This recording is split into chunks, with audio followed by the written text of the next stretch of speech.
How's it going today, guys? So what we are looking at today are the most important factors to consider and to look for when buying a piece of real estate. Now this applies to whether you're looking to buy that real estate to live in as your own home, or if it is a piece of real estate you're buying as an investment property. So that would apply in both scenarios. So this would apply to pretty much anyone looking to buy a home. So owning real estate can make you a lot of money if it is done correctly.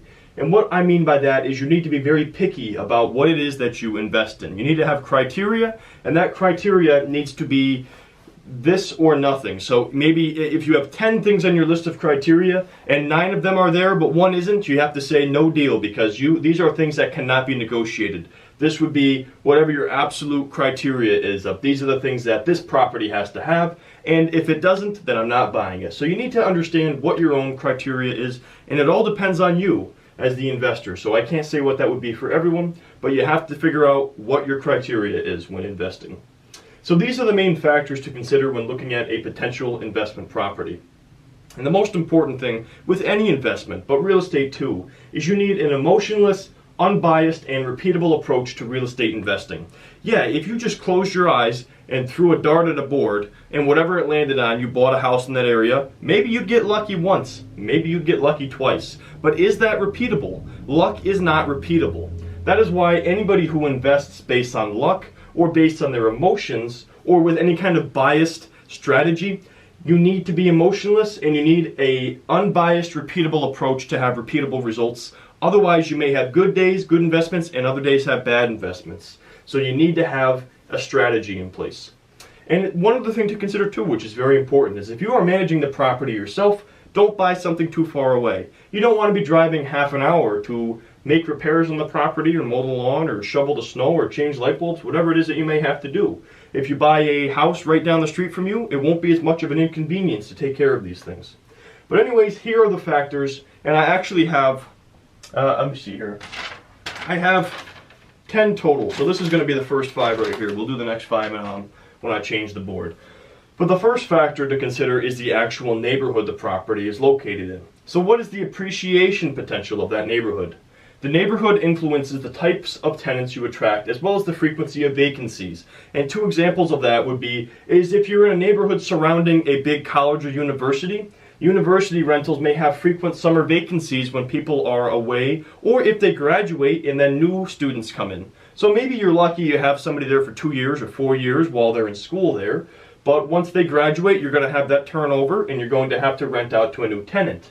On the other side would be is if you had a house in a bedroom community for a large employer, there may be less frequent vacancies because somebody who works for that employer likely isn't going to go anywhere as long as that employer stays in that neighborhood. So you might have less frequent vacancies if it's a bedroom community for a large employer. So you have to understand what this neighborhood is. Who is this serving? What type of people live here? So you have to do your research on like the big employers, and we mentioned that on number 5, but you have to understand what this neighborhood is serving, the types of people that live there.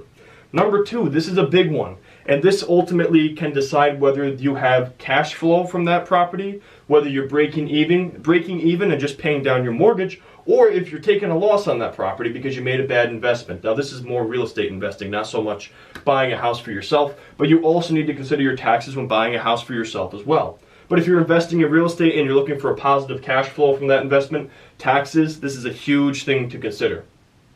Property taxes are of course paid by the landlord, which is you.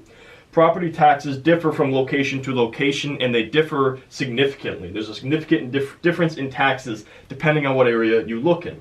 Now a great neighborhood might justify paying higher taxes. So maybe it's a wonderful neighborhood, you know you can rent long term and get great rental rates. So maybe you're saying, yeah, taxes are high, but I know this is a great neighborhood, I know what I can get for rent, it's worth it. But you never want to assume that high property taxes indicate a good neighborhood. It just doesn't work that way. So you want to do your own research on the neighborhood. Don't assume that, oh, high taxes, it must be a great neighborhood. That's rarely the case that it's like that. Okay, number 3, the third thing to consider is the schools in the area. So your tenant may have children or be starting a family. And a property in a good school district is a plus, especially with the long-term value of that house when you go to sell it. A bad school reputation will negatively affect the long-term value of your asset as well as the fact that maybe you have a tenant in there, she starts a family or she has young kids. When they're at the age when they're ready to go to school, they may have to move because you don't live in a good school district and they don't want their kids to go to school there. So you want to look for a piece of property in a good school district. Even if you're living there yourself and you don't have kids, it really does affect the long-term value of that asset when you go to sell it. All right, number 4 is crime. So you want to check with the police and local records for neighborhood crime statistics. And this is a big one, guys. Do not rely on the seller of the property to be honest. So don't go to the person selling it to you and be like, hey, is this a high crime area? Because they're probably not going to tell you the truth because they want you to buy the house. So what you should do is go around the neighborhood or go to the police department or go and look at the local records, and you want to ask people about the vandalism, the severity of the crimes, and whether the recent activity, the crime activity, is in growth or if it's in decline. So go around and ask the neighbors about this, and also ask about the frequency of police presence in that neighborhood. But above all else, do not rely on the seller of the house to be honest with you. You want to ask people, and you especially want to ask people who are renting in the area because they have less attachment to that neighborhood. So if there's somebody across the street renting a house, go across the street, knock on the door, and ask them, hey, what's the crime like in this area? Is this actually a good neighborhood? Because they're not invested in that neighborhood. They're just renting. They're going to give you an honest opinion. Number 5 is the job market. So obviously houses in locations with employment opportunities attract more tenants. So you can just check with the U.S. labor statistics for that area to see what the unemployment rate is like, to see what major employers are in the area. And then the other thing to remember with this though, guys, is that if a large employer moves out of an area, it can negatively impact the long-term value of your asset, as well as increase the frequency of vacancies. So imagine if there was a large employer and then all of a sudden it moved out and there was all this housing for people who lived there, but now those people have to move because there's no jobs in that area. That can really negatively affect the value of the property, increase vacancy rates, and decrease what you can get for rent. So you want to make sure if there's one big employer in that area and it's not a bunch of smaller ones, you want to make sure that big employer is invested for the long term and not for the short term. Okay, so the 6th thing to look for when looking at a house is the activities for the area. So does the neighborhood have parks, trails, malls, gyms, or public transit? How is the walkability of the area? Public amenities increase the likelihood of having long-term tenants. Basically what it comes down to is this a nice area that you would want to live in? If it's a nice area with great public amenities and great things to do in the area, people are likely going to want to stick around when they move in there. So you want to be very selective about the neighborhood and surrounding activities when you're looking at investing in a piece of real estate. The best thing to do is to walk the streets yourself and consider, would I want to live here? Is this a place where you would want to live? And if an area has poor walkability or poor public transit, and that is something that people rely on as a method of getting to work or getting to where they need to go, that is not a good thing for tenants, and it may turn into high vacancy if your tenants need to walk or take advantage of public transit. So you want to make sure that the area has good walkability, or maybe you have commuter areas for people on bikes, or you just have good public transit systems, good bus systems. Something to consider, because a lot of us have the advantage of having a car to get where we need to go. But a lot of people don't have that luxury, so you have to consider, if people don't have a car, will they be able to get where it is they need to go? Number 7 is the development in the area. Are you in a growth area? You want to check with the municipal planning department for new development projects and any zoning changes or zoning of the current area. Will new developments replace green space or remove noise buffers?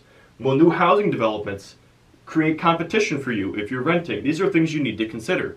While most development is good, not all is. I mean, you got to assume if you had a nice little neighborhood or a nice community with a lot of trees surrounding it, and all of a sudden they buzzed down the trees and built other neighborhoods or built industry in that area, it could create problems where there's no noise buffer, and it may be a less appealing area as a result. Or if somebody puts in a high-rise condominium, it may cause competition for tenants. That way there's other options for people to rent, and it may affect your rental rates. If you have a low vacancy area, then all of a sudden there are other options where people can rent. Number 8 is the listings and the vacancies. So a high number of listings in one neighborhood is generally a bad sign, and vacancy rates can indicate any seasonal fluctuations or if there's high turnover. So obviously what it comes down to is supply and demand. When there's high vacancy or a high supply of housing, there's lower rent because there's more of a supply in the market. But when you have lower vacancy and there's less supply and there's a higher demand for that housing, there's higher rent prices. So you want to consider what the rent is like based on the vacancy. Number 9 is the rental rates. This is very important too. So what the property rents for can make or break a deal. And if you're a real estate investor looking to make money from your real estate and you're looking for a positive cash flow, so where you're making money after your mortgage and all of your expenses are paid each month, you need to be in a high rent area. Now, if you're just looking to break even and get that free equity, you can be more select, or you can have more wiggle room, and there's more properties that may be appealing to you. But if you're looking to have positive cash flow, you need to be incredibly selective when looking at an area, especially with rental rates. And you also want to consider what the outlook is as well. So maybe rental income is good right now, maybe rent is high for that area, but what will it be like 5 years down the road, 10 years down the road? Try to speculate on how that might change.